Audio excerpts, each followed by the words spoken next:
Our top stories tonight. President Park Geun-hye's Prime Minister nominee Ahn Dai-hee, a former Supreme Court justice, pulls his name from consideration just 1 week after being nominated. At least 20 elderly patients and a nurse are killed in a fire at a nursing home south of Korea. The nation's safety management is again coming into question. And Russia's mega gas deal with China. What does it mean for Korea and how can Seoul make the best out of it? We speak to an expert. Early edition begins now. I see trees of green, red 늘 남편 먼저, I see them 늘 자식 먼저. for me and 레이디 퍼스트라는 말을 믿고 살아온 당신. 오늘만큼은 세상 누구보다 당신이 먼저입니다. 한 분 한 분 특별하게 모시겠습니다. Excellence in Flight, Korean Air.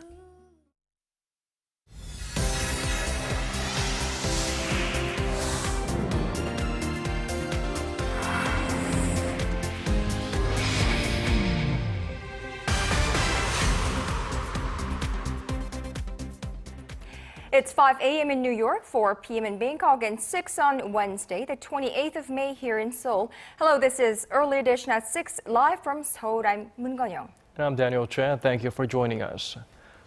President Park Geun-hye's pick for Prime Minister. He has withdrawn his name from consideration just 1 week after being nominated. Right, Ahn Dai-hee said he was stepping aside amid criticism over the amount of money he earned in the private sector last year after retiring as a Supreme Court justice.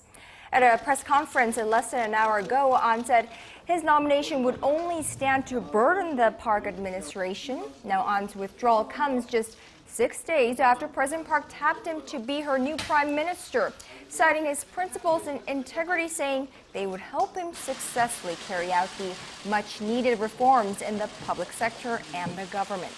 Now, earlier this week, the former Supreme Court justice or judge pledged to give back to society the $1 million he earned last year.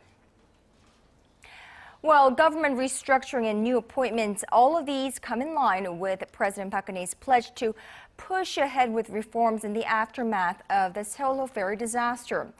But this latest spate of accidents has again laid bare the country's inadequate safety management system, and it's denting the president's efforts.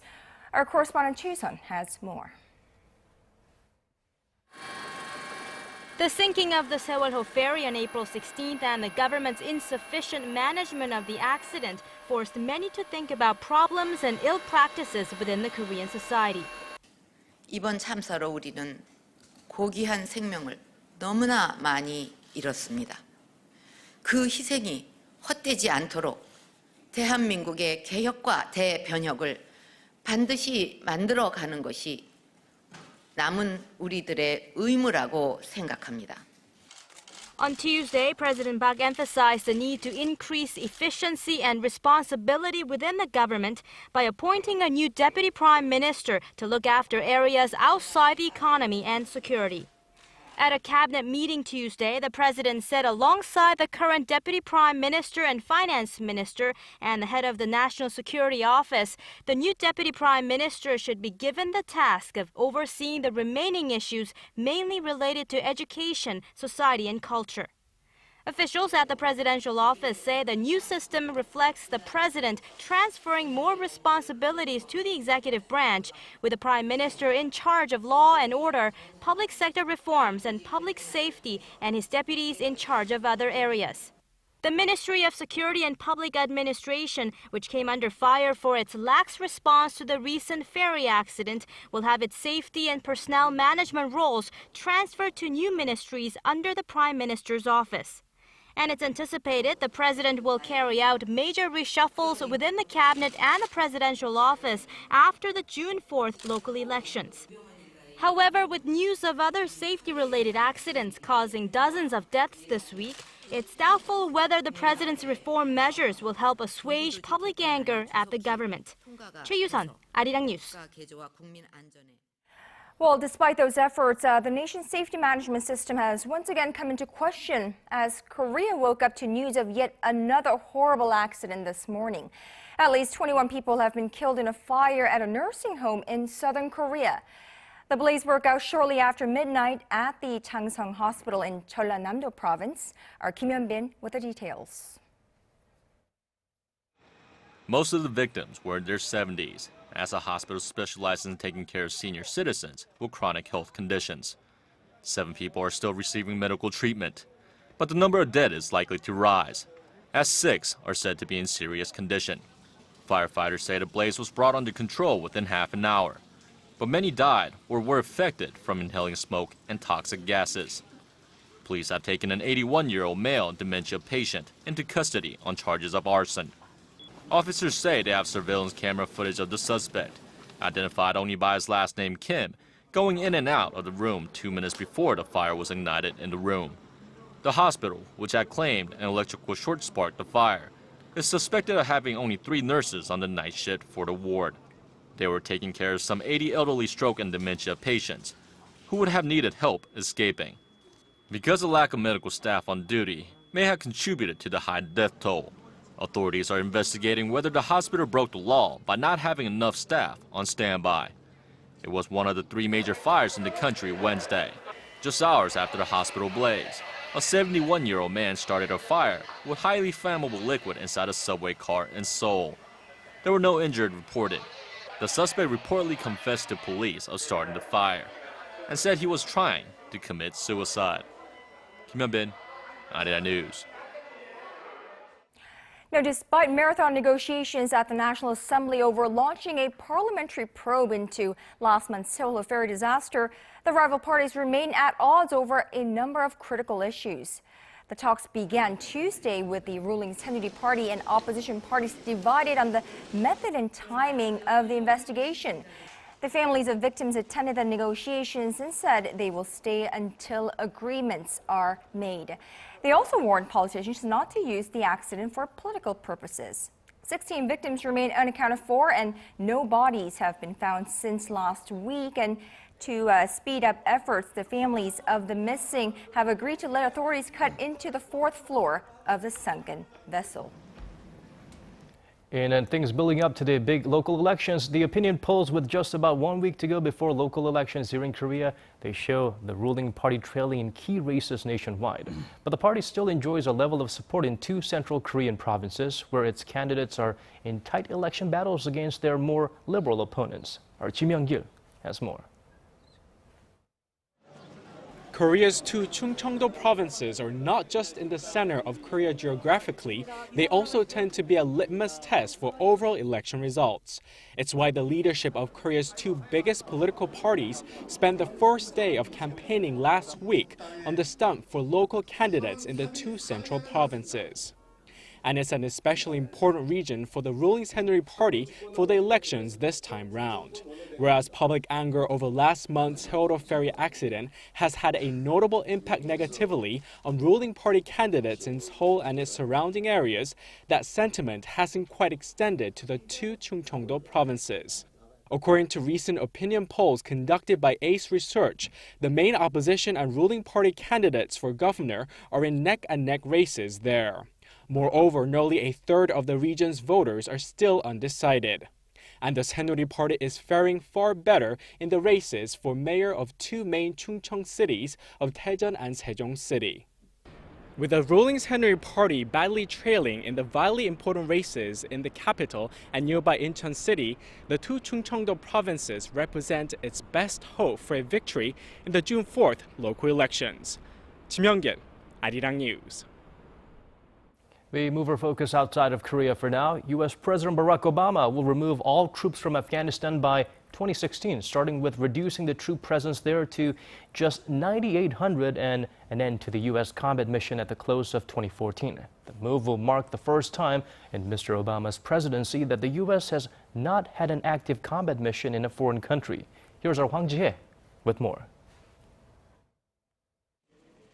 When U.S. President Barack Obama leaves office in early 2017, the U.S. military presence in Afghanistan will be near zero. The president said Tuesday that less than 10,000 American troops will remain in Afghanistan after this year, and roughly half that number will be in the country by the end of 2015. A year later, the United States will pull out its last remaining combat troops. 1 year later, by the end of 2016, our military will draw down to a normal embassy presence in Kabul with a security assistance component, just as we've done in Iraq. It will put an end to more than 12 years of war launched shortly after the September 11th attacks. More than 2,000 U.S. troops have died in the conflict, plus countless more on the Afghan side. There are currently around 32,000 American troops in Afghanistan. Obama said that so much of America's foreign policy was focused on the wars in Afghanistan and Iraq, and that the future of Afghanistan must be decided by Afghans.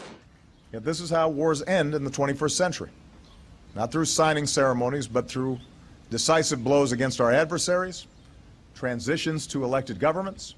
The withdrawal plan has not come without criticism in the U.S. as Republicans say the timeline is too tight.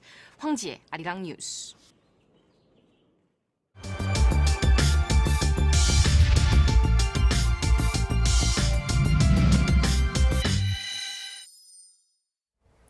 Now, after more than a decade of negotiations, China and Russia have agreed to a natural gas deal worth about $400 billion that represents a major step not only in global energy markets, but also in geopolitics. As for the size and scope of the deal, it will last for 30 years and require Russia to eventually deliver 38 billion cubic meters of natural gas per year. Not only does the deal signal changes for several key global issues, it is sure to impact Korea's energy sector as well. Right, let's take an in-depth look. We have Kim Na-min, Managing Director of at the Korea Energy Economics Institute. Dr. Kim, thank you so much for joining us. Thank you. Now, let's begin by talking about the impact this deal would have on Korea's energy industry. I mean, what does this mega gas deal mean for Korea, and what does it signal for Korea?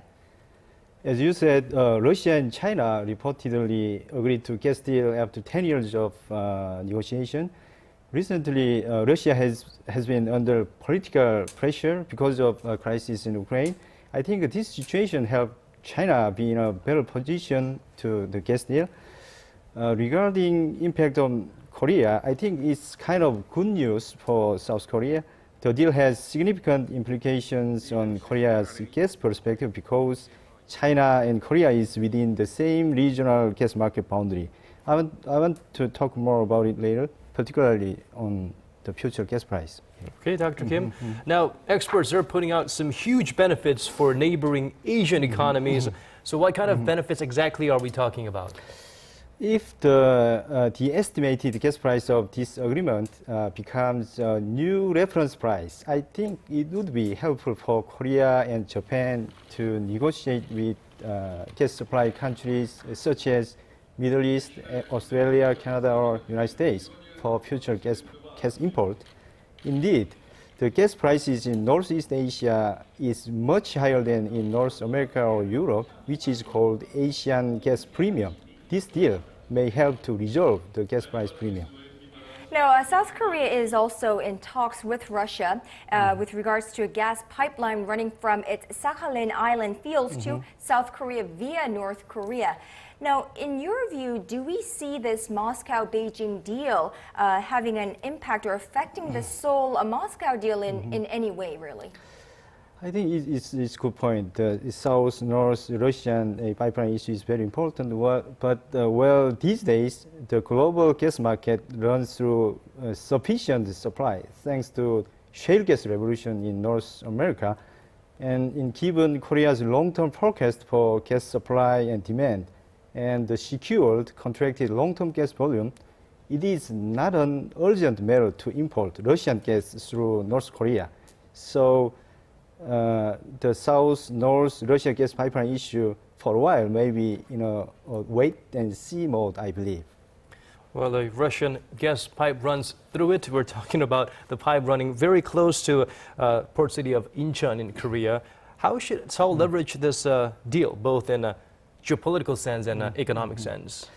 In retrospect, in the late 1990s, it was discussed to bring Russian gas by connecting Kobikta field in Russia, China submarine pipeline in the Western Sea, and Korea. The China-Russia gas deal reminds us of the old memory. If the 300-kilometer long pipeline is constructed between Korea and China, that means the Korea secures another very good gas supply option. It also contributes to offsetting seasonality in gas demand to some extent.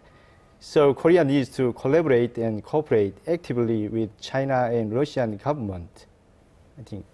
Right. Well, this mega gas deal, it's expected to deal a heavy blow to Europe and other oil-related countries and continents. However, as for South Korea, what you're saying is that should we cooperate with Russia and China and, of course, North Korea in the pipeline deal, this should benefit us in many ways. Yes. All right. Dr. Kim Nam-in, Managing Director at the Korea Energy Economics Institute, thank you so much for speaking with us this evening. We appreciate it.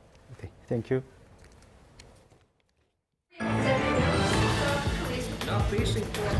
Were all destroyed. Digging deeper, getting to the bottom of stories that impact your life, talking with you on air and online, connecting you with experts on the world's most pressing issues. News and current affairs at its best with Moon Gon-young and Daniel Che on Early Edition at 6.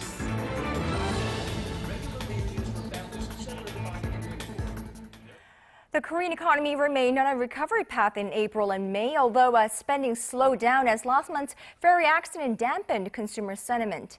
That is according to the Bank of Korea in its Golden Book, which is equivalent to the U.S. Fed's Beige Book, which monitors economic activities in 7 regional areas. It notes that the manufacturing sector has seen improvements in overseas shipments and production. It's been quite a different story, however, for consumer sentiment. The retail and service sectors have seen a slump in sales since the Seoul ferry disaster on April 16th, but the report expects the May numbers, when they are released, will rebound. The so-called creative economy has been touted as the next growth model that it's going to transform Korea over the coming years and decades. Our Park Ji-won reports on the government's plans to nurture the next generation of creative thinkers. The heart of any creative economy lies within the contents industry, spanning diverse sectors like film, music, and gaming, industries in which Korea has shown steady growth in recent years. Korea had the world's 7th biggest media entertainment industry in 2012, raking in some $45 billion. The nation's contents industry in total logged an annual revenue of nearly $90 billion last year, up more than 4% on year.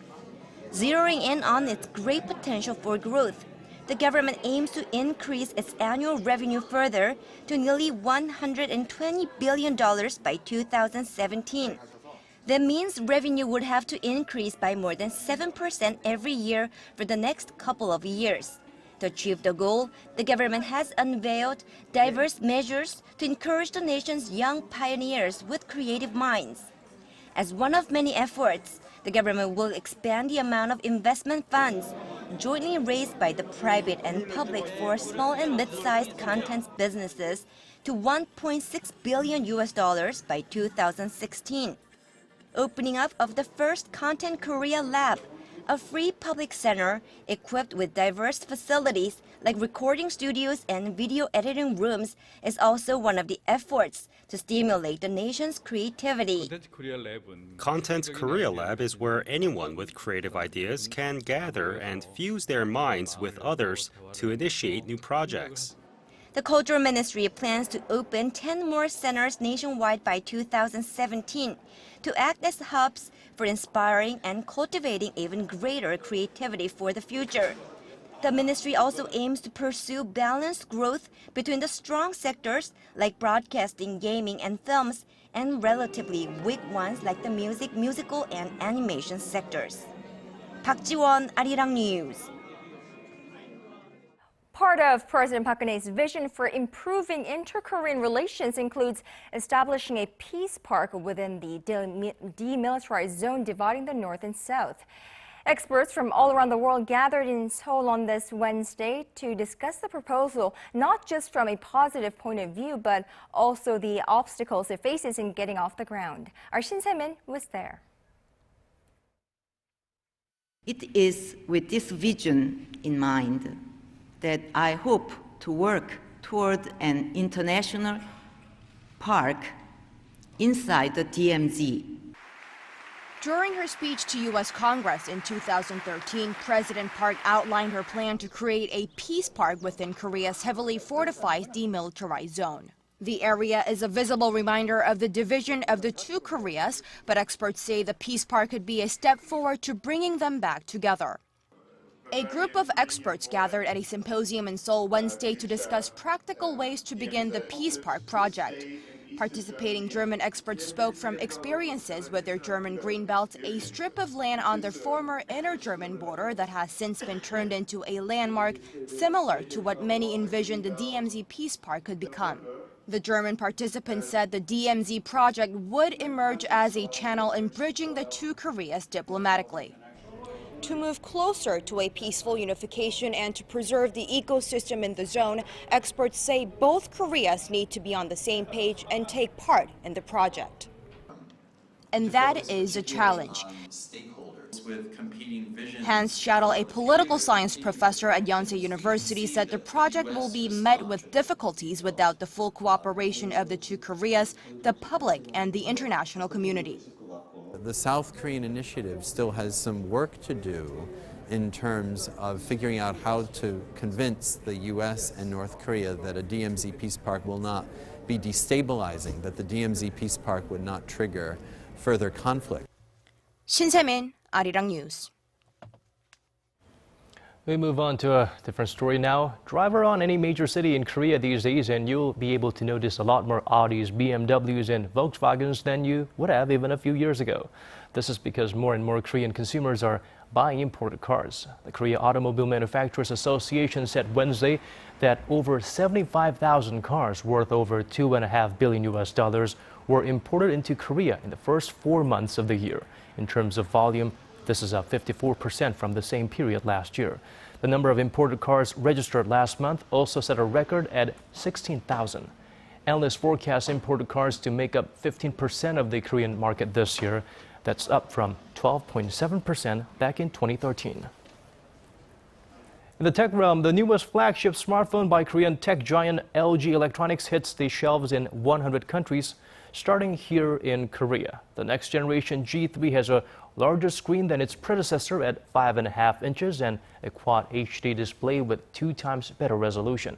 LG Electronics took a bite out of Apple and Samsung's vice-like grip on the global smartphone market. In the first quarter of the year, LG had a 4.2% share of the market with sales of $3.2 billion.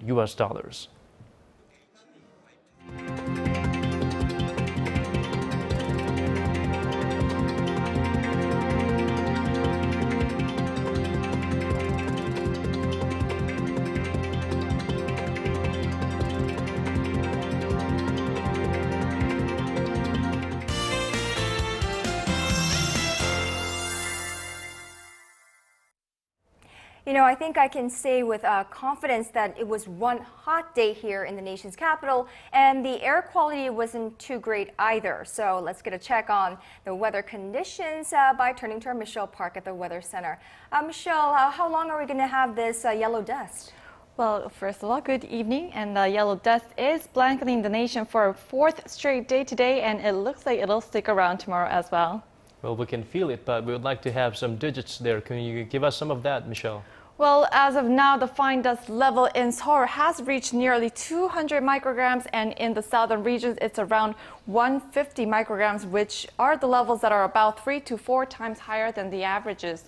Now, by looking at the temperatures, it certainly feels like summer, and they're constantly rising with the highs going up to 34 degrees tomorrow for some regions. Now, it's only May and the temperatures are in the 30s. Now, these unseasonably hot temperatures are due to the El Nino effect, which is caused by the warm high-pressure trough from moving towards the North Pacific and moving towards the east. Now, going over to our temperature readings, Seoul will start off the morning at 17 before reaching up to 31 in the afternoon. Meanwhile, the southern cities such as Daegu and Busan will peak up to 34 and 27 degrees. Now, moving over to other regions, Jeju Island and Dokdo will peak up to 26, while Mankungang tops out at 31. Well, that's all for now. Michelle, Park, and back to you guys. Thank you for that, Michelle. And that's a wrap for us. Thank you for staying with us. For our viewers in Korea, have a wonderful rest of the evening. This has been Daniel Chang. And I'm Moon Gan-young. For those of you in other parts of the world, have a great start to your day. And we hope to see you right back here, same time tomorrow. Bye-bye.